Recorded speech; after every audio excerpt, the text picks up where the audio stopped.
Good afternoon to all of you. आज की इस वीडियो में हम लोग फोर्थ चैप्टर का अभ्यास प्रश्न सॉल्व करेंगे जो कि आपका पेज नंबर 131 पे गिवन है। तो आपका पहला क्वेश्चन जो है वो है निम्न में से किसका जड़त्व अधिक होगा।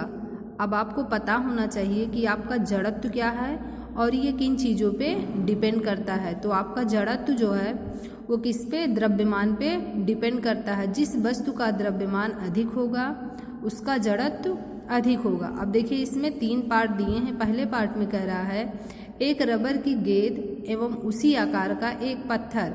अगर एक रबर की गेंद है और उसी साइज का एक क्या है, पत्थर है, तो दोनों में से किसका जड़त्व अधिक होगा। तो इसके लिए सबसे पहले आप जानेंगे कि दोनों में से किसका द्रव्यमान अधिक होगा।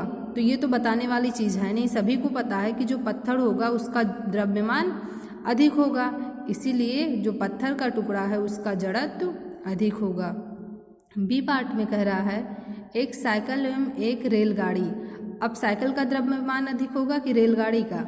रेलगाड़ी का अधिक होगा, इसलिए रेलगाड़ी का जड़त्व क्या होगा, अधिक होगा। 5 रुपये का एक सिक्का या फिर 1 रुपये का एक सिक्का, दोनों में से किसका जड़त्व अधिक होगा। तो देखिए ये चीज़ें तो हमारा डिपेंड करेगा सिक्के के द्रव्यमान पे। अगर 5 रुपये का सिक्का अधिक द्रव्यमान वाला है तो उसका जड़त्व अधिक होगा। तो देखिए यहाँ पे देखने में जो आपको लग रहा है वो 5 रुपये का जो सिक्का होता है उसका द्रव्यमान अधिक होता है, इसीलिए 5 रुपये के सिक्के का जड़त्व अधिक होगा। अब देखिए इसका सेकेंड क्वेश्चन है। सेकंड में आपका कह रहा है नीचे दिए गए उदाहरण में गेंद का वेग कितनी बार बदलता है जानने का प्रयास कर दे। ये कुछ एग्जाम्पल आपका दिया है। इसमें कह रहा है कि ये जो गेंद है इसमें एक बॉल दिया है, उसका वेग कितनी बार चेंज हो रहा है। ठीक है, तो सबसे पहले क्वेश्चन को पढ़िए। कह रहा है फुटबॉल का एक खिलाड़ी गेंद पर किक लगाकर गेंद को अपनी टीम के दूसरे खिलाड़ी के पास पहुंचाता है। अब बस यहाँ तक आप देखिए। तो कह रहा कि एक जो प्लेयर है वो क्या कर रहा है, गेंद पे किक लगाया। तो जब गेंद पे किक लगाकर आगे बढ़ाया तो यहाँ पे क्या हुआ, एक बार उसका गेंद का वेग क्या हुआ, बढ़ा। जब उस पे किक लगाया तो एक बार तो यहाँ चेंज हुआ। फिर देखिए क्या हो रहा, दूसरा खिलाड़ी उस गेंद को किक लगाकर गोल की ओर पहुँचाने का प्रयास करता। अब देखिए जब पहला वाला किक लगाया तो दूसरे वाले खिलाड़ी के पास जब गेंद आने वाला रहेगा तो सबसे पहले तो उस पर वो कुछ फोर्स लगा के उसको रोकने का प्रयास करेगा। तो रोकेगा तो यहाँ पे उसका वेग क्या होगा, घटेगा। फिर जब उसको रोक लेगा फिर वो आगे बढ़ाएगा, मतलब किक लगा के दूसरे के पास पहुँचाएगा। तो देखिए एक बार रोका तब उसका वेग चेंज हुआ, मतलब घटा। फिर जब किक लगा के दूसरे के पास पहुँचाया तब वो बढ़ के आगे वाले के पास गया। तो यहाँ पे देखिए यहाँ पे भी आपका चेंज हुआ। फिर कह रहा है विपक्षी टीम का गोलकीपर गेंद को पकड़ता है और अपनी टीम के खिलाड़ी की ओर किक लगाता है। तो जो दूसरे वाले मतलब लास्ट वाले के पास जो गया वो भी क्या करता है, उसको पकड़ेगा, फिर दूसरे वाले की तरफ किक लगा के आगे बढ़ाएगा।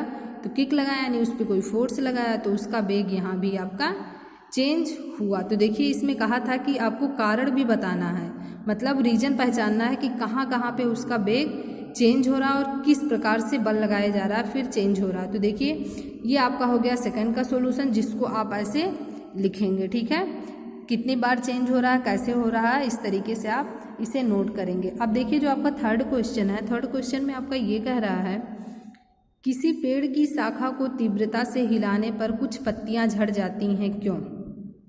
कह रहा कोई पेड़ है, अगर हम उसकी डाल को पकड़ के हिलाते हैं तो उसमें से कुछ पत्तियां नीचे गिर जाती हैं। इसका रीज़न क्या होता है, किस कारण होता है। तो देखिए क्या होता है।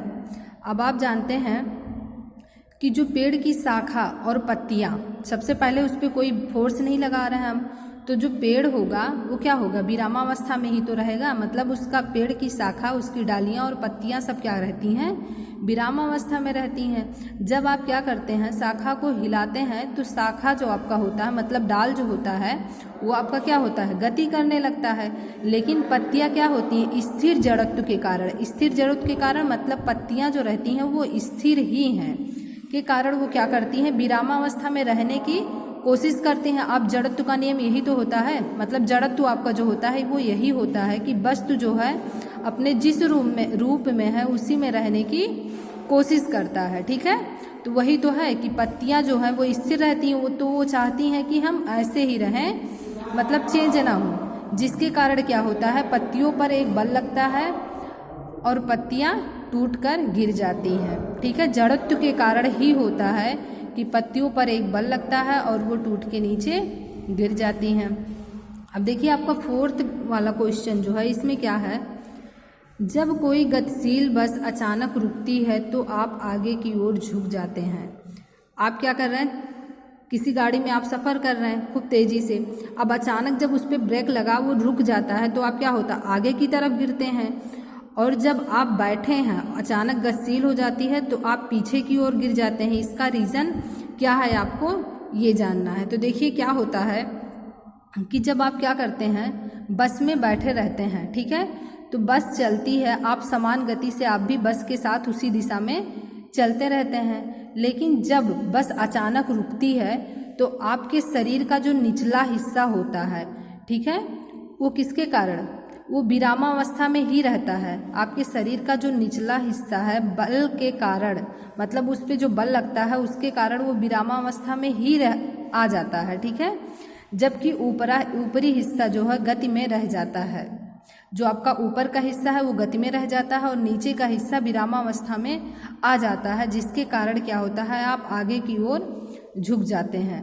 अब इसका उल्टा ही ऐसे होता है कि जब विरामावस्था से गतिशील होती है तब आप पीछे की ओर क्यों झुकते हैं, क्योंकि क्या होता है कि विरामावस्था में बस गतिशील होती है। जब विरामावस्था से बस गतिशील हो रही है तो बल के कारण गतिशील हो जाते हैं। बल के कारण आप तो गतिशील हो जाते हैं, लेकिन जबकि आप ऊपरी भाग जो है विरामावस्था में ही रहता है।